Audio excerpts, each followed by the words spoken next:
আসসালামু আলাইকুম। আমরা অনেক সময় নিজেদের অজান্তেই আল্লাহকে দোষ দিয়ে ফেলি। যেমন মানুষ অনেক সময় বলে থাকে, আল্লাহ যা করাইছে ভালো করাইছে, বা আল্লাহ এটা করাইছে, আল্লাহ ওটা করাইছে। আসলে এভাবে বলাটা উচিত নয়। দুনিয়াতে মানুষ যা কাজ করে সব কিছুই যে আল্লাহ করায় তা নয়।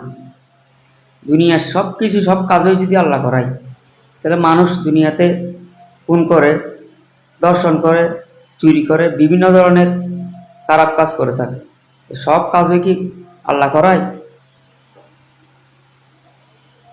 আল্লাহ এসব কাজ কখনো আল্লাহ করাবে না। আমরা একটা বিষয় জানি যে আমরা মানুষ সৃষ্টির রহস্য পুরোপুরি না জানলেও সৃষ্টির ইতিহাস কিছুটা জানি। সৃষ্টির শুরুতে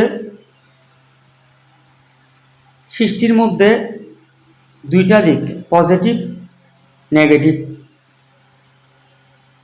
দুইটা দিকই জড়িত ছিল।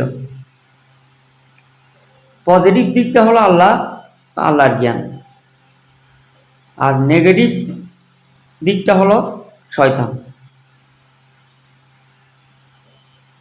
তো সৃষ্টির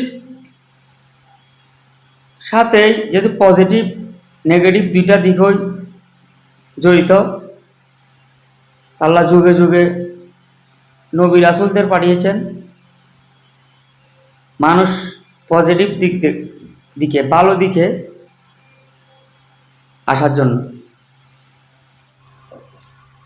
আর নেগেটিভ দিক অর্থাৎ শয়তানের কাজ হলো মানুষকে খারাপের দিকে নিয়ে যাওয়া। তো আমরা কখনো খারাপ কাজ বা শয়তানের কাজকে আল্লাহর কাজ বলবো না, কারণ এটাই সবচেয়ে বড় শিরক। আল্লাহর সাথে এটাই হলো সবচেয়ে বড় শিরক।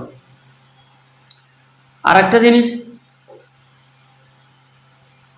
আমরা অনেক সময় মানুষের উপর বা আমাদের উপর কোনো বিপদ আসলে আমরা বলে থাকি আল্লাহর গজব, আল্লাহ আমাদের গজব দিচ্ছে, আল্লাহ মানুষকে গজব দিচ্ছে। আসলে আল্লাহ মানুষকে কখনো গজব দেয় না। মানুষ যখন আল্লাহর কাছ থেকে, ভালো কাজ থেকে দূরে সরে শয়তানের কাজ করে থাকে, খারাপ কাজ করে থাকে, তখন মানুষের মধ্যে গজব নাজিল হয়।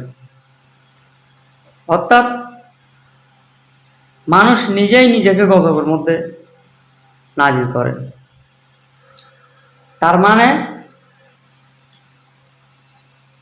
দুনিয়াতে রহমতের পথ, গজবের পথ, দুইটা পথই